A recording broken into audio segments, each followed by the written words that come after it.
was thinking about something recently, and I don't know if I'm right, but I think that I am. It's that when I was younger, I used to love movies. And I don't mean I liked movies. I loved movies. I probably watched like 100 movies a year or something like that. Maybe more than that. It wasn't a question of if I was going to watch a new movie that came out. It was just when. It didn't matter the genre or the actors or anything. I was going to watch the movie. And now I don't ever watch movies. I think the last movie I watched was Barbie when it came out last year. And I think that I know why this is happening. Now, I am Gen X. I'm like the last year that you could have been Gen X. So I grew up in the 80s and the 90s. And I think it's because Blockbuster Video was such a huge deal when I was growing up. It wasn't just like a place to get movies. It was like an event. But basically the video store was such a big deal. You'd go in and like every movie you can think of would be lined up with like the package facing out. And if the VHS was behind it, then you were lucky enough to get the video. And you'd go there on a Friday night. And like I said, it was like an event. It wasn't just like getting a movie. You went there if you had a date, if you were going to hang out with friends. It didn't matter. I mean, you'd be there to see people. Seriously, you'd be like, oh my gosh, did you know that Ashley B was dating Trent? I didn't know that. And you couldn't wait to get home to like call somebody because you didn't have a mobile phone.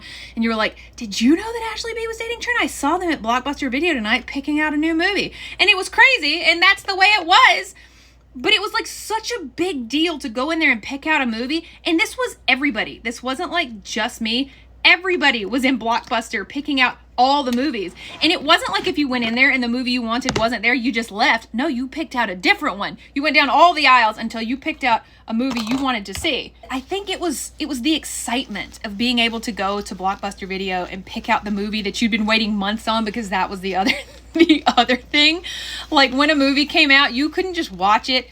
You had to wait months from when it went to the theater to when it was released on VHS. And I think like the sheer excitement of waiting for it, oh, that like stained my table, of waiting for it and being the first one there on Friday to get it because they only had a certain number of copies. I think that led to the excitement of how many movies you watched a year. Now that I'm able to get it on Netflix anytime, it's like not as exciting. Like I don't care. So, I don't know if that's the reason. All I know is that the video store was like the place to be. And it was like exactly the reason that I wanted to see so many movies, because it was like an experience. It was an event. So, I don't know. If we brought back video stores, I feel like I would watch a lot more movies. I feel like convenience and streaming made it where I wasn't as excited about movies. Do you think does that make any sense? Or am I rambling? I'm babbling. I'm rabbling? I don't